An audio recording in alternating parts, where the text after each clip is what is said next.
मध्ये जायचं होतं आणि त्याप्रमाणे त्यांनी केलं. त्यातलं महत्त्वाचं असं आहे जे सत्याग्रहाच्या शास्त्रामध्ये येतं, तुम्ही समांतर सत्ता केंद्र केलं पाहिजे.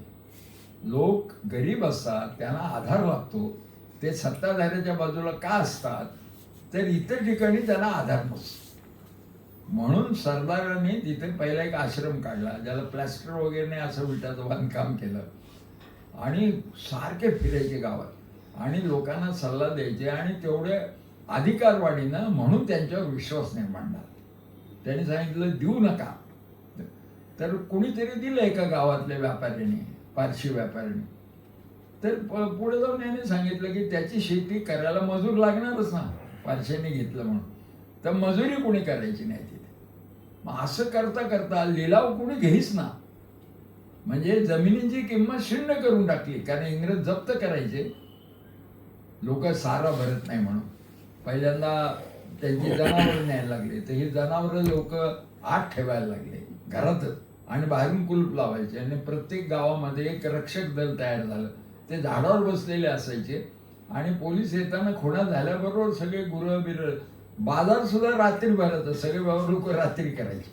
पोलीस आले की आतल्या खोलीमध्ये जायचं, जनावरं बिनावरं सगळे, आणि तरी त्यांनी ओढून नेले. ते आणि मगा जे सांगितलं यांनी पवारांनी ते बरोबरच आहे. तिथं एक बाई म्हणत होती सारखं मला पकडा, तर ते म्हणले नाही नाही, घराचा मालक म्हणून पुरुषालाच पकडलं पाहिजे. तर तो नाही हो एवढा भांडू शकत, मी असे कचा कचा भांडले असते इंग्रजांची, आणि काय करतात अत्याचार मी करते ना सण, पण ते नेता नाही आलं. मग गुरं पोलीस चौकीला जाऊन मारायची, तिथं बांधायचे, चाराच नाही द्यायची इंग्रज.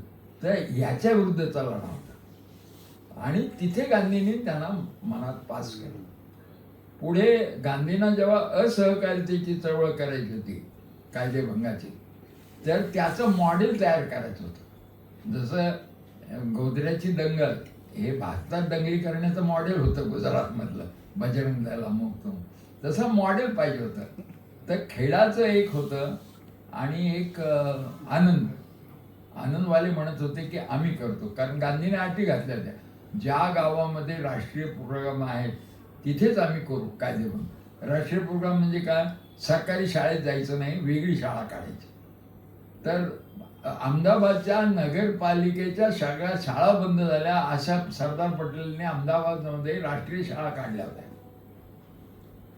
आणि मग शेवटी काही काळानंतर सरकारने त्यांना ग्रँट द्यायचं ठरवलं, नाहीतर म्हणजे इकडे यायची ग्रँट ते पडून